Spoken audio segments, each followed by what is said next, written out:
Al-Ja'fari affirme l'implication du régime saoudien dans l'incitation au terrorisme et l'exécution des massacres en Syrie est une chose avérée.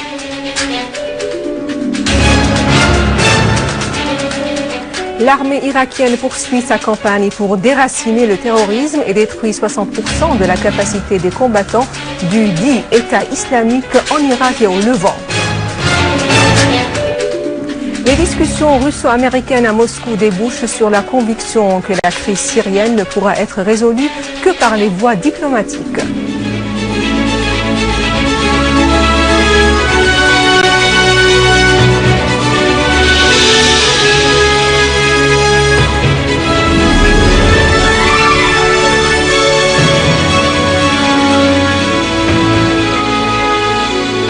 Mesdames et messieurs, bon après-midi. Après les titres, voici notre journal. Le délégué permanent de la Syrie auprès des Nations Unies, Bachar Ja'fari, a affirmé que le régime saoudien est profondément impliqué dans l'incitation au terrorisme. Il envoie des terroristes en Syrie sous prétexte du soi-disant djihad, ce qui déforme la vraie image des Arabes et de l'islam. Les Saoudiens ont inventé la perversité de ce qu'il appelle le djihad sexuel et toutes sortes de transgressions honteuses. Al-Ja'fari a précisé que le soi-disant front islamique est lié au régime saoudien. Ce front terroriste suit les incitations saoudiennes au meurtre et il a commis des massacres en Syrie. La Syrie a mis en garde contre l'appui et l'incitation au terrorisme pratiqué par le régime d'Al-Saoud au mépris des résolutions internationales.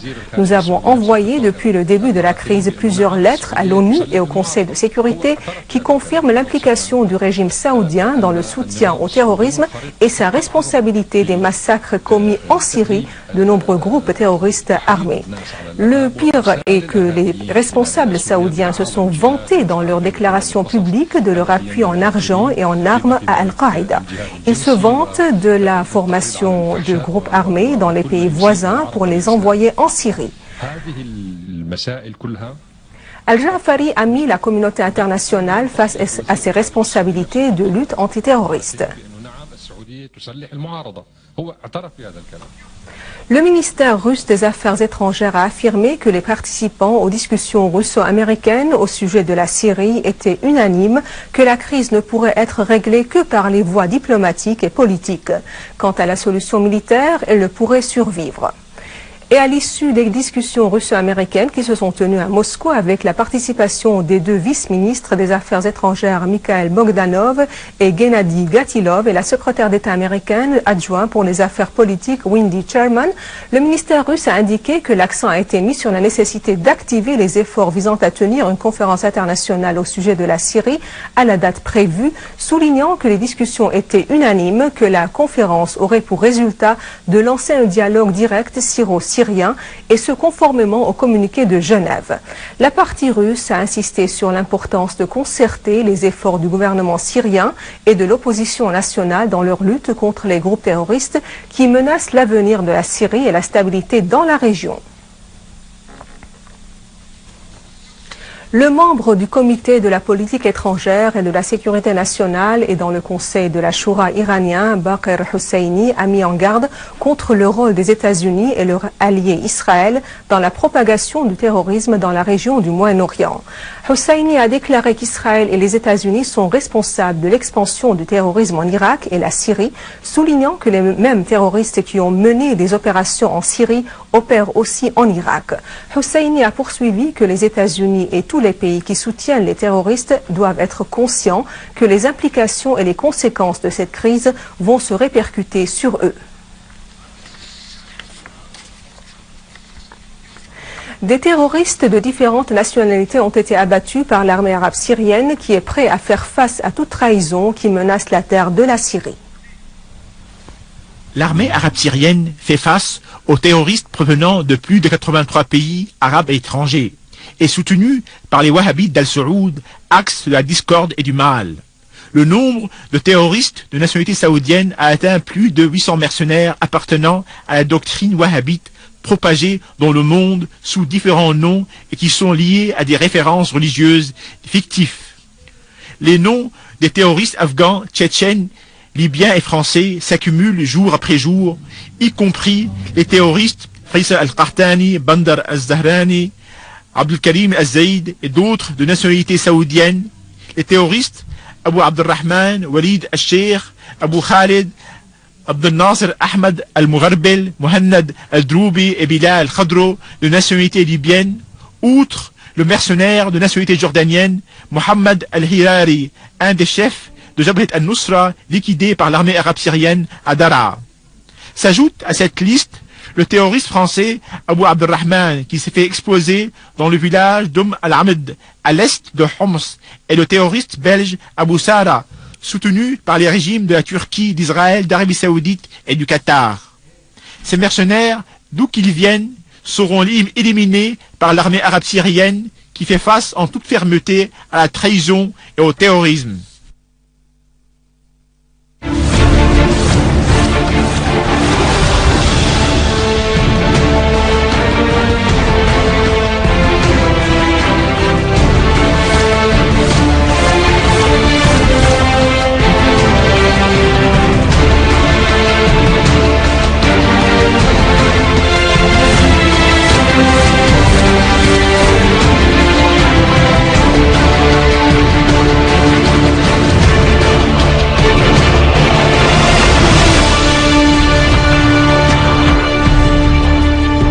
Le Conseil de sécurité a exprimé son appui au gouvernement irakien dans sa lutte visant à reprendre le contrôle d'un certain nombre de secteurs qui étaient tombés dans les mains des terroristes affiliés de la nébuleuse d'Al-Qaïda.